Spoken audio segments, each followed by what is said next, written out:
Then shortly after the trial, another farmer came to me, and he definitely, I can't give his name, but he said 2 of them were approached by Monsanto during the trial to testify, to say things negative about me. And they were offered $20,000 worth of chemical, no cash, but chemicals, if they would come and testify against me on certain issues, negative issues, or things that were basically not true.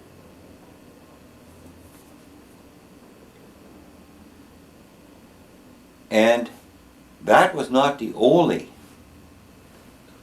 2 people that come and told me that.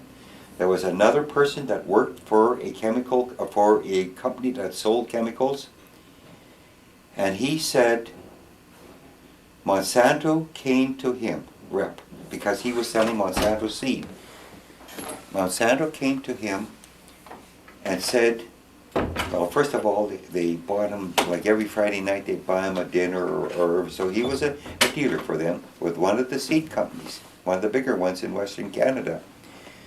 And he said, we want you to give us some seed and say it was Percy Schmeiser's seed. And we will give you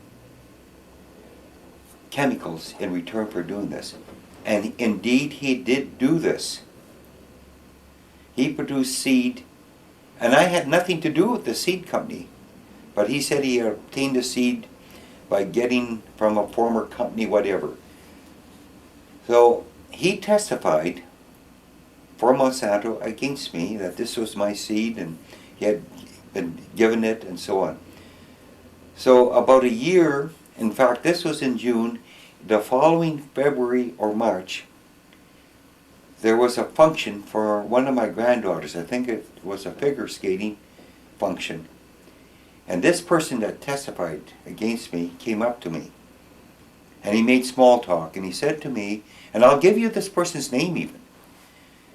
And he said to me, he said, how are things going? I said, well, I'm still in court. And he knew that I didn't want to talk to him because when they said things that were totally false. And then he said to me, I want to talk to you sometime. And he worked for this, he was also a farmer, but he was also the manager of the seed department of this seed company. So indeed, I did go out went to the seed company first, and it was in the next town. And he was at his farm, so I went out to his farm.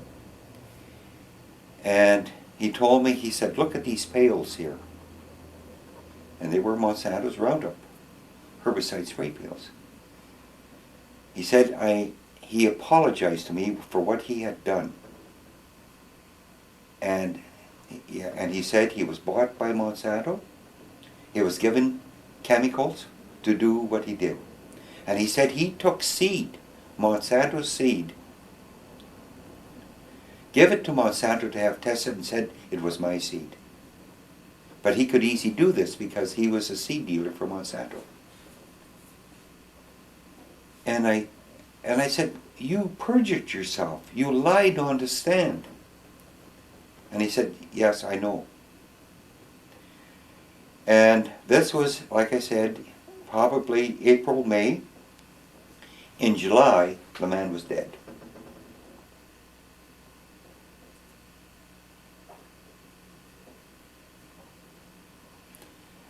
I didn't know when he talked to me that he had some kind of a liver ailment or cancer of the liver. I don't know. But I often, that's what a sad part. And I often wondered that he knew he was dying, and I guess he didn't want to die with that in his mind. But that's what, why I'm bringing this up, and his name was Morris Hoffman. When he showed you the pails at his farm, did he tell you how many dollars value he had gotten from his testimony? No, he didn't.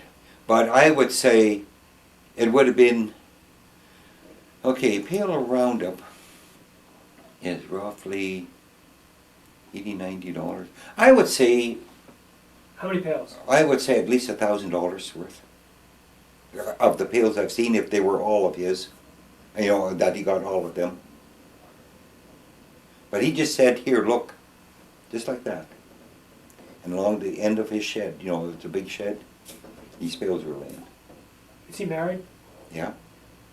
His wife's And that's name? why I have not said too much. Two or three children. What's his He was wife's? not an older man, you know. What's his wife's name? I don't know. Okay. It's in, if you want more on that story, it's on my website. The story of you going. Yeah, of Morris Hoffman. Okay. That was a hard thing to do, to put it on the website. He's dead. His wife is alive. And his kids.